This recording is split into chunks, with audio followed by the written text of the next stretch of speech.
Welcome to the WanderLearn podcast. I'm your host, France Tapon. Today I have David Green, and he's coming in all the way from Australia, and he's written a book about the war in North Africa when Hitler and Rommel and others were storming across North Africa, and the Allies were trying to defeat him. So, welcome, David Green. Good morning, welcome, and thank you for having me, Francis. Sure. Okay, so before we dive into all World War II and North Africa, and eventually we're going to end with talking about North Africa today, let's first start off with your background yourself. Tell me a little bit about yourself and what got you interested in North Africa. What were you doing before that? Okay, so as a child, I grew up watching television, movies, and so forth, and building model airplanes and tanks. And I guess I always had a fascination with the war that was in North Africa. You grew up in Australia, correct? That's correct, yes. So this is what is so incomprehensible. You're a child in Australia and you got interested in North Africa and the war going on there and the activities going on there. Why? I mean, it would seem to me that an Australian child would be interested in the war in the Pacific during World War II, right? Exactly. And if I may, I guess my first encounter with the Second World War was my father grew up in a country town in the state of Victoria, and there were American soldiers billeted with him.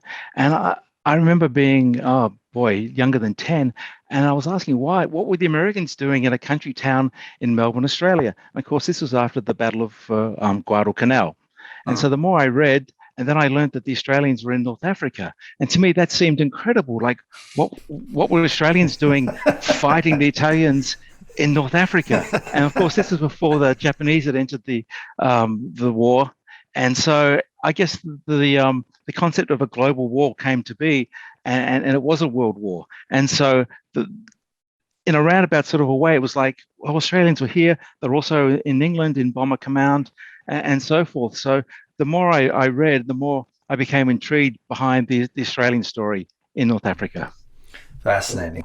So I want to read just a very short excerpt of chapter 1 of your book where you say, kind of summarize the book to some extent. And you said, when marching through the desert heat with burning throat and blistered feet, and you didn't actually say this was anonymous, but I love the quote. When marching through the desert heat with burning throat and blistered feet, amid choking dust and blinding sand, you cursed the day you saw this land. And that is a summary of what it's like to trek across the Sahara Desert. I've actually had the fortune of going all over the Sahara. I went from Morocco down to Mauritania and then on to Senegal, which crossed the west coast of the Sahara. Then I also went to the Aïr Mountains of Niger, and then, which is in kind of like the middle Sahara. I also went to the tallest mountain of Chad and the tallest mountain of Libya, which is right on the Libya-Chad border. And then I also went all the way down to southern Egypt where it meets Sudan. Anyway, so I've seen basically a lot of the Sahara. And I read your book with great interest because it just describes some of the conditions that these soldiers had to face. And it truly was utterly incredible. What was the things that kind of took you aback? I imagine you've seen the Australian outback, and so I imagine there's some similarities there. I've never been to the outback, though. Oh, you must come. I'd love to host you because it's this wonderful desolate wasteland, as indeed is the Western Desert of North Africa. And I think for a lot of Australians and also for a lot of German soldiers, their ideals of the desert was pretty much summed up, or it was through the lens of a Hollywood movie of palm trees and camels and oases and so forth. So when they arrived in the desert, it came as a really rude, nasty shock. And I think for many soldiers, the desert was a hot place, but not realizing that in winter it's terribly cold. Yes. It's freezing at night. Yes. And so on the one hand, there were no palm trees once they left the coastal ports. There were dust storms that sometimes raged for days. It could be blisteringly hot during daytime and freezing at nighttime. And then over and above that, all sorts of disease, and it really was not a pleasant place to live, nor indeed fight a war. And I think that was a shock. And I think for many of the Germans, they became homesick because the distances were so vast about any sort of visible landmarks, if you like, because there were just these vast horizons in which there was no landmarks. And so they were fighting across these plains that were effectively worthless.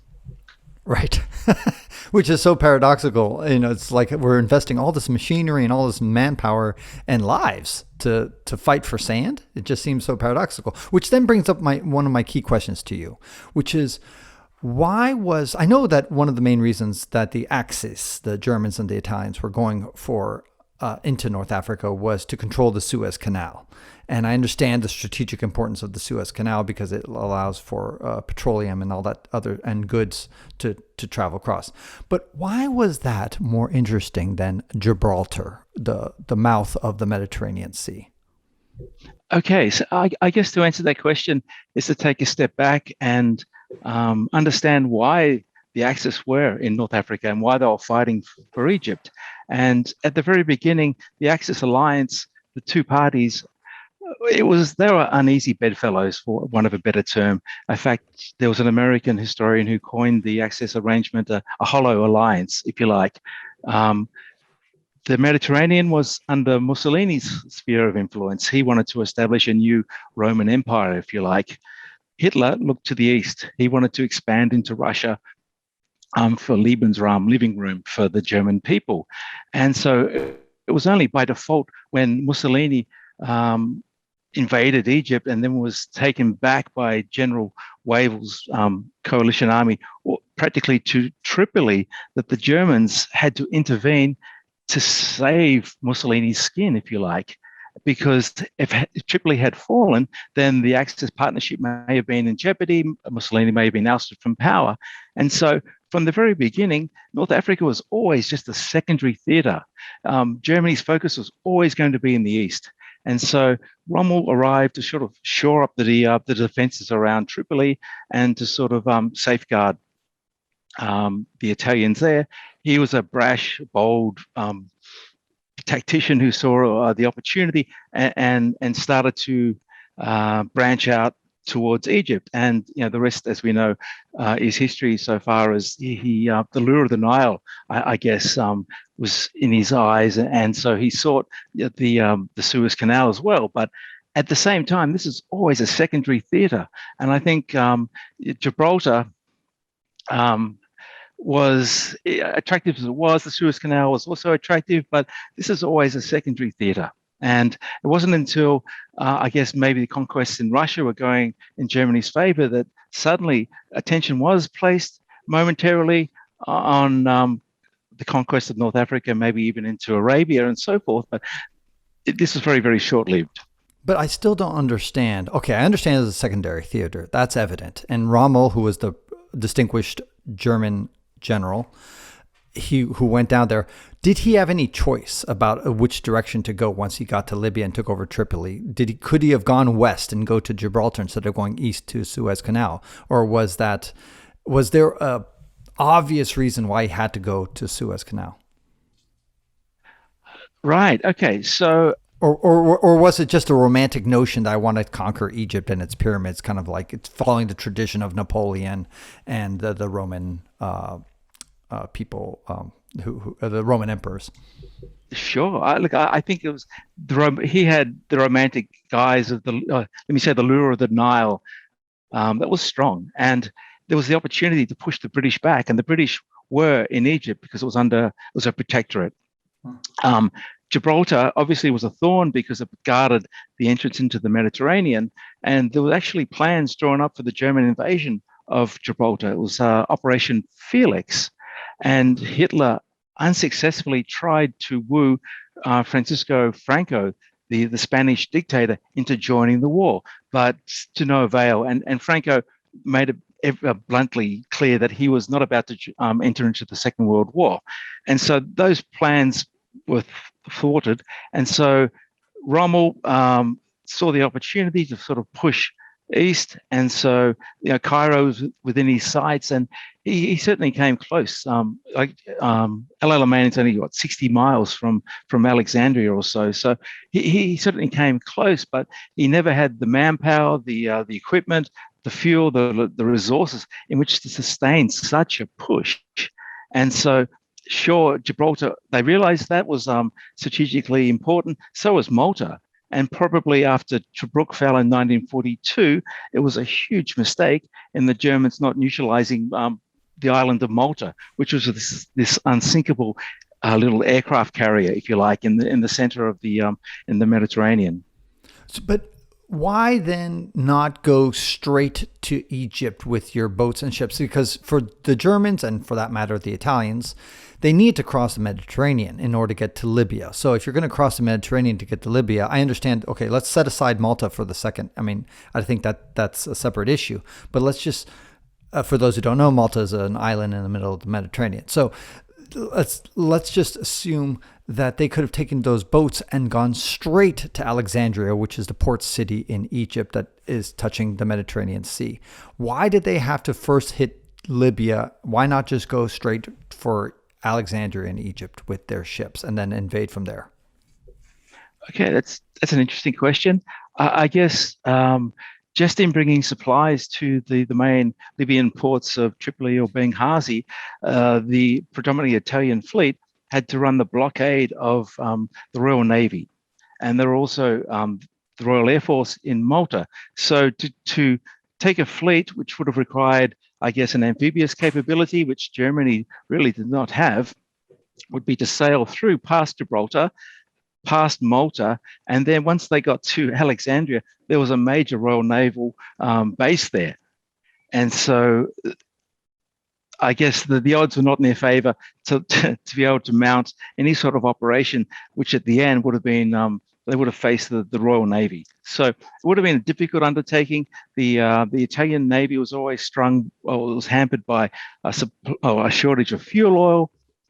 And once again, the German Navy, its focus was elsewhere. And so they had enough trouble just taking the shortest route from, say, Naples to Tripoli, let alone the passage past Malta into the jaws of the Royal Navy, who are based at Alexandria itself. I see. Okay, that's good. A good explanation. Now, David, can you explain to me something that surprised you in all your research? This is a very well researched book, and again, it's about Hitler's war in North Africa from 1941 to 1942. So, tell us a little bit about what in your research because you probably already knew a lot before you got started, but there's some things that you kind of surprised you. Yeah, no, thank you. I guess the more you delve into firsthand accounts, the more you realize the savagery and the horror and the brutality of war, because I guess once again in my childhood, growing up in the 70s and reading these books that venerated the North African campaign as more or less an adventure. It was seen as the almost like a romantic war of chivalry, if you like. The movies at the time with James Mason and so forth playing the Desert Fox, the image I had compared to what I read was so totally different. And so I gained an understanding that this was a war. Sure, the brutality was not on the scale of the Eastern Front, but it was a brutal war with armies locked in battle out to kill each other effectively. And so I didn't realize that there are concentration camps that the Italians run, and that Jews were actually persecuted and sent from Libya into some of the concentration camps in Greater Germany. And I also didn't realize the extent around the Battle of El Alamein in 1942 that the British were experimenting and giving their troops amphetamines. Like, I was aware that the Germans used amphetamines in the invasion of France in 1940, but I certainly didn't realize that the British had introduced, or Montgomery had introduced amphetamines as a potential pharmacological advantage before the Battle of El Alamein in October 1942. Yeah, all those things you mentioned, I didn't realize either. That's fascinating. And just to talk about the graphic nature of the war, there's one poignant part of your book that I'll just quote right now. you're quoting, I believe, another soldier, men hanging halfway out of the tanks with their legs blackened, and these dropped off when we pulled the bodies free. Heaps of gooey black stuff inside the tanks, and these heaps had been men. It's horrific. Yeah. And once again, I grew up in Australia with a lot of ex-soldiers refusing to talk about the war. And because I was, as this, I guess, naive youngster, wanted to learn more, but it was always, look, Uncle Freddie doesn't really like to talk about it, or Uncle Bob, those experiences, he would rather not go there. And it's only now that I realize what they endured and what they saw was absolutely horrific. And so now I can understand their motive for, I don't want to talk about the war. Um, and so it was a very stoic generation, and a lot of these soldiers took their memories to the graves. But fortunately, in accessing these diaries and these first-hand accounts, we can build a picture of what the Desert War was really like. Right. And there was another passage that actually surprised me. As I mentioned, I have significant experience in the Sahara Desert, and it says, I quote you, "The desert was an unforgiving setting where simple scratches, grazes, or insect bites were easily infected." These were called desert sores, as they were known. That's interesting, because I never was careful about that when I was trekking around. I was climbing mountains. I was trying to climb the tallest mountain of every African country. And I suppose I just wasn't exposed for a long enough time period. And I think that's probably what eventually gets you, right? I think so. And I also, I read that it may have been 8 weeks between baths. Like there was such a minuscule ration of water, so men couldn't wash. Sometimes they couldn't shave for weeks on end. A bath was an absolute luxury. At the same time, there was a plague of flies, so the smallest cut was so easily infected, and so the hygiene was a huge problem. And I think something else I learned was at certain times there were more casualties, i.e., men out of operation, not so much through injuries or so forth, but stricken with disease. And these armies are rife with disease, and I think that sort of runs also counter to a lot of the visions that we have of this romantic war in the desert across these rolling sand dunes, when you've got these men who are either stricken with hepatitis, diarrhea, or these infected sores all over their legs. So it's really quite a horrific thing to think about. Absolutely. And another thing that's horrific that I had never imagined was the idea of an airplane coming down to attack you while you're in the desert. As you point out, clear air and a dearth of cover, conversely, made aerial attacks deadly. And of course, it makes complete sense. You're just sitting out there, you're exposed in the desert. There's no tree you can hide underneath. There's no rock that's going to protect you most of the time. There are parts that are rocky in the Sahara, but the bottom line is you're just exposed. And all of a sudden, these planes can come in and just strafe you and just drop bombs without mercy, without any kind of way to protect yourself. You're just a sitting duck, literally. You are a sitting duck.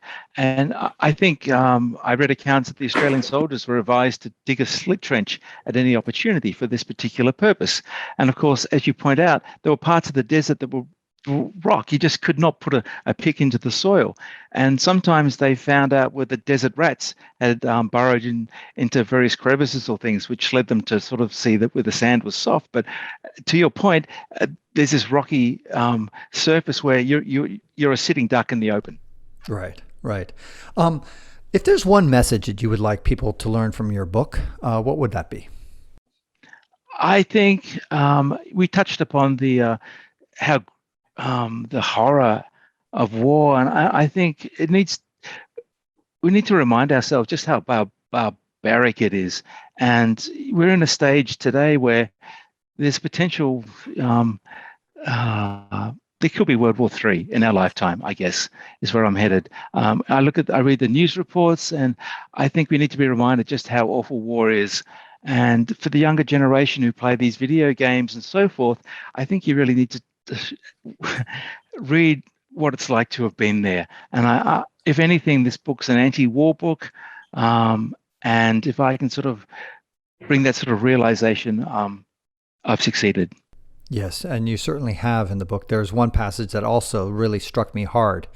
I quote you: Petrol was sometimes more abundant than water for the British troops, who used the volatile fuel to cook with, even to wash, clothe, and equipment, though at a cost. And the cost was that those clothes would eventually disintegrate if you keep washing it with petrol. I'm like, that's just like incredible. Here's what I don't understand is like, I wouldn't even want to wash it with petrol. I mean, I'd rather have it be dirty than if there's no water. Okay, I understand, but then why wash it with petrol? Is it just that? Is it still better to wash it with petrol than to not wash it? I guess driven like necessity is the mother of invention, and um, just with this paucity of water, there was no alternative, and so to have to use petrol, it's incredible, and there are all sorts of wounds and burns with these makeshift stoves, because what sometimes the soldiers would do was to say brew a kettle of tea, they'd pour petrol into the sand and light it. And so it was this burner, which was obviously fraught with danger. But washing your clothes with petrol, no, thank you. But what alternative was there? Right. And now, how did the German General Rommel finally die? Okay, so in 1944, he was placed in charge of the D-Day invasion defenses along the Normandy coast, and he was wounded in a strafing incident, and he was in hospital. And I believe he'd written to Hitler to sort of try and seek some sort of negotiation with the Allies, and he certainly forecast that the end was nigh for the Third Reich. And after the July 20 bomb plot to assassinate Adolf Hitler, during the interrogation of one of the conspirators, Rommel's name came to light. And so he duly received a party of Gestapo officers who visited his home, and the choice was given to him. On one hand, you can face a public court for treason, which would have been a kangaroo court. He would have been found guilty, or you could commit suicide. So he chose to take his own life. He took cyanide. Publicly, the announcement was made, I think, that he either died from a heart attack or that he had a stroke. Right, because he was a hero. He was a hero, so he was given a hero's death. Hitler proclaimed a day of national mourning, and so it was only after the war, when American authorities interviewed his son Manfred and his wife, that the truth sort of came out that this led to his death. This is why he chose suicide, and it's an interesting one, because as a consequence, he became like the good general, the good Nazi, because he chose suicide rather than face this court, and also he was part of the conspiracy to overthrow Adolf Hitler. Was he really part of that conspiracy? Is that definitive? I know this is a little bit off topic of your book, but because your book kind of ends when he's right at the gates of Cairo and he is not able to punch through. But what do you think? Yeah, it's a very interesting question, Francis. I believe that once, obviously, Germany's fortunes on the Eastern Front were doomed, and once the Allied forces landed in Normandy, Germany was in a no-win situation, and every German officer knew that a two-front war was absolutely futile. In this instance, it was probably a three-front war, because the Allies, the Americans, were also pushing up through Italy. And so in this hopeless situation, I can certainly see him, Rommel. And at the beginning of the war, he was very much in Hitler's good books. And I think he saw no alternative than to seek an end to this war, it was a foregone conclusion that Germany was to end up in ruins. Got it. Okay. Now, what do you think of present day North Africa? Are you hopeful about the situation in those five North African countries, or do you find the situation more hopeless, or some combination? I think 10 years ago, when the political and economic conditions that led to the Arab Spring, and I think the whole world watched to see where this would go. And here we are 10 or 11 years later. I'm not really sure the conditions have changed that much. Maybe in Tunisia, and I'd value your input, Francis, because I think we're all waiting a good news story, and I don't think that good news story has really happened. As a sideline, I think it was April this year when they were moving the mummies from the museum in Cairo to this other dedicated museum in Cairo, I believe it was. And so this amazing procession was held, and the world was looking at Egypt, and it was a good news story, and it gave me hope that over time, hopefully things will work out. But at the same time, I don't know, like Libya is probably regressed. Anyway, I look back 10 years ago with a lot of hope. I think my hopes are being dashed. Yeah, I think a lot of people have felt the same way. I mean, certainly the Arabs themselves, who dominate North Africa, are very much disillusioned. There was an incredible amount of hope during the Arab Spring, and to a large extent, pretty much every single country is currently, as Obama called Libya, a shit show. And you could call the entire North African region a shit show, except for perhaps Morocco, which is relatively stable at the moment. But who knows, that can turn also. But the other way to look at it is that maybe Libya has hit the nadir. It's at its lowest point, and now it can only get better. I mean, potentially. So it's hard to imagine Libya getting worse, but of course, anything's possible. Speaking about things getting worse, you kind of alluded to World War III.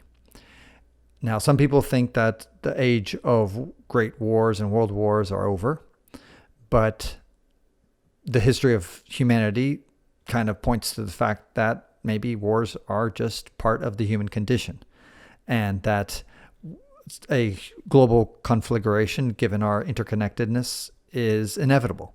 What do you think? Oh, there's a quote I think I read recently that what we learn from history is that we don't learn from history. Right. And I look at a map and I look, for a start, there's Korea, which is a rogue state. I look at Iran, and there's the American Iran issue. And then I look at Iran and Israel.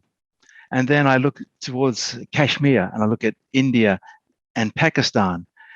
But I think the issue that, or the country that keeps me awake at night is China, and Xi Jinping's desire by 2050 to bring Taiwan back into the fold as part of the one nation policy or something.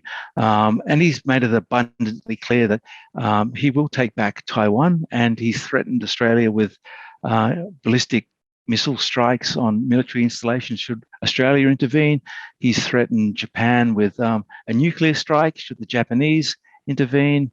And is this any different to the buildup of armaments by Nazi Germany during the 1930s? I don't know. I do not get a good feeling. I think if there will be a showdown, it will be over Taiwan, and I think the free world will be like to think about the consequences.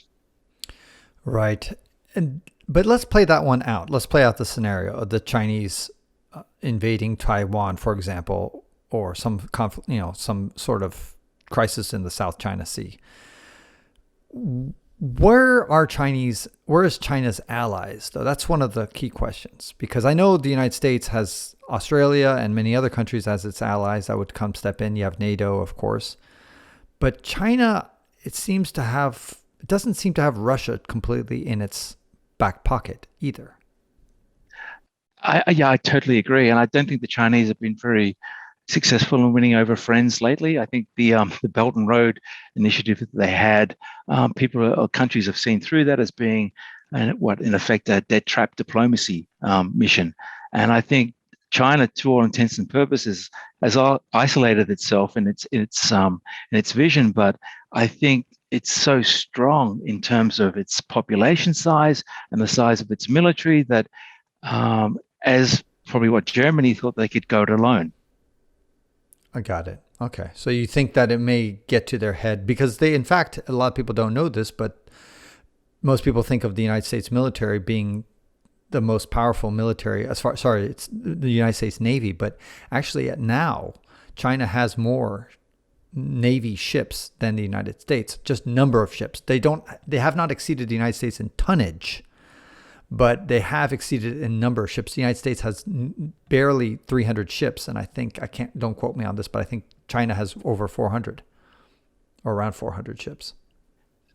Exactly, and I think we've all watched those isolated atolls that literally overnight were turned from a little atoll with seagulls or bird life into effectively a landing strip for aircraft and all sorts of military facilities. And these are fully fledged, aircraft carriers, if you like, that have been formed out of the ocean and spread throughout the area. And so the resources they're pouring into the rearmament and so forth.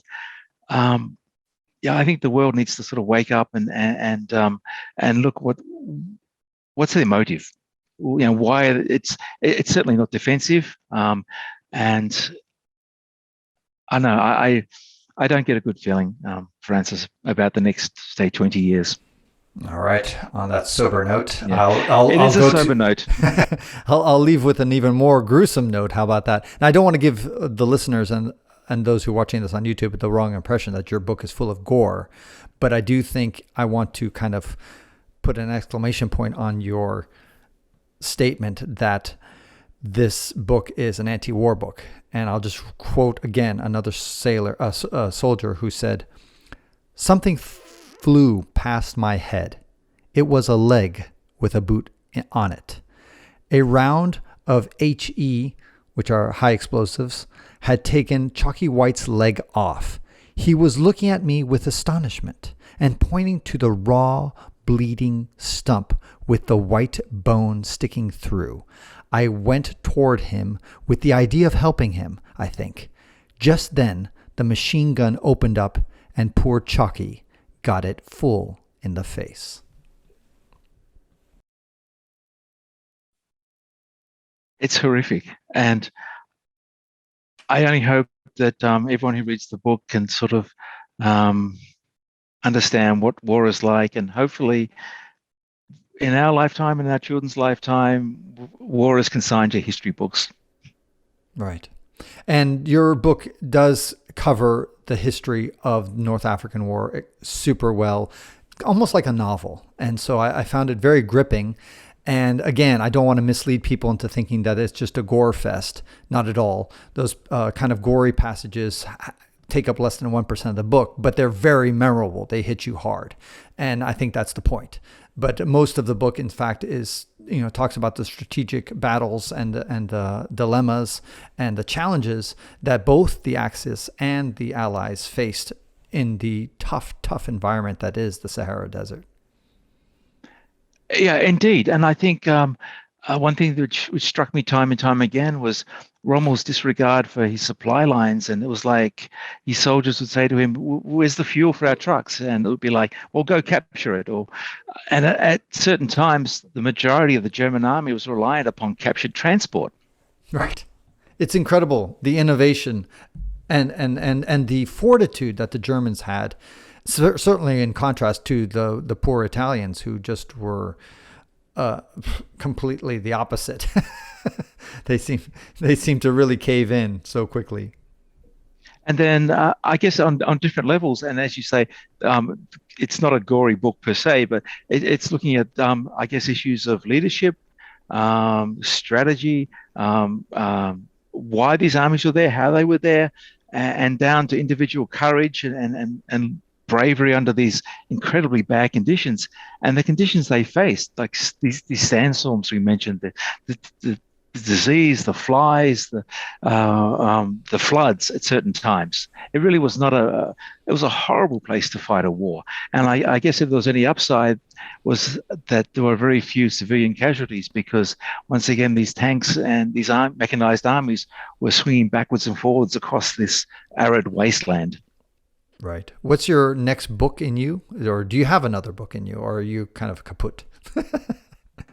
Well, actually, given that we're in lockdown, I've got and there's an abundance of online archives, and so I'm lucky that I can work here, and I've got time that I can sort of keep myself occupied, which I think is important in times such as these. So what I'd like to do is build upon the first-hand accounts and the letters that were written at the time, because I think letter writing it's a lost art, and some of the letters that were written at length to loved ones back home were quite extraordinary. So I think I'd like to explore that aspect more.